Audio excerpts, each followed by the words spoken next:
Hello, everyone. I'm LaShayla.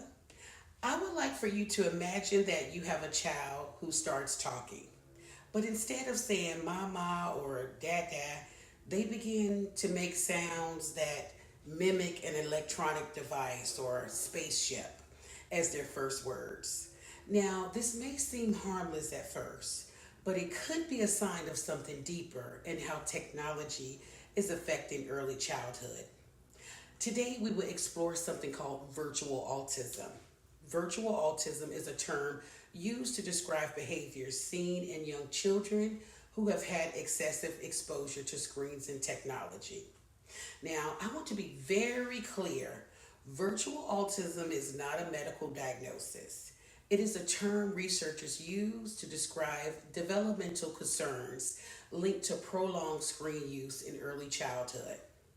Now, my background is in early childhood development, and I'm also a parent who has conducted extensive research on this topic. So, through personal experience, I have become increasingly concerned about how early and excessive screen exposure may affect children's development. During this speech, I will cover three main areas. First, I will explain what virtual autism is and how the term originated. Second, I will discuss the research on how excessive screen exposure affects early childhood development.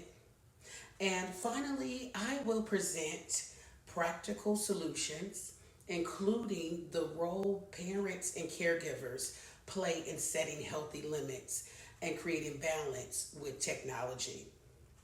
Point one, what is virtual autism and how did the term originate? Virtual autism is not a formal medical diagnosis, but it is a term introduced in 2018 by Romanian psychologist Marius Zanfer. He observed behavior abnormalities in children from infancy to age 3 who were exposed to more than 4 hours a day in virtual environments. These behaviors resembled those found in children diagnosed with autism. Point two, research on excessive screen exposure and early childhood development.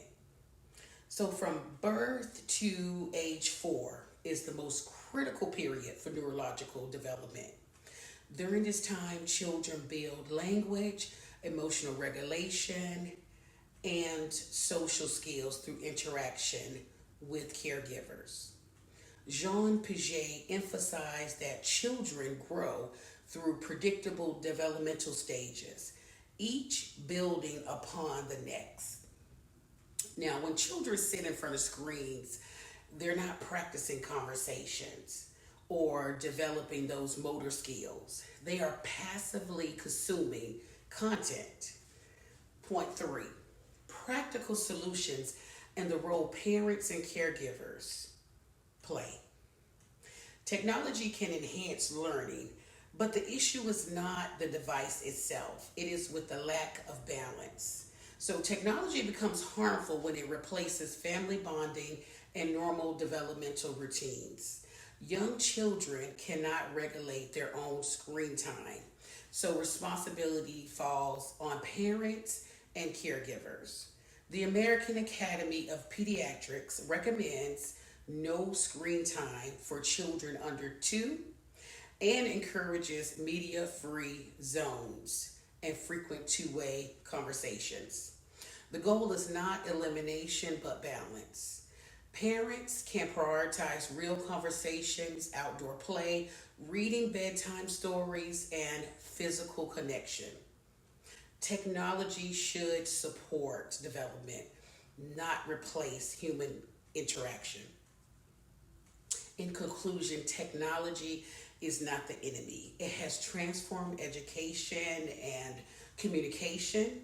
However, the concern is not technology itself, it is excessive and unmonitored use of it during the most critical years of development. Prolonged screen exposure can interfere with language, attention, and emotional regulation. Since young children cannot control their own screen time, parents and caregivers must set limits and prioritize real world interaction. Technology is here to stay. The solution is balance. Screens should remain in the background and not at the center of childhood. The future of healthy child development depends on the intentional choices we make today. Thank you all.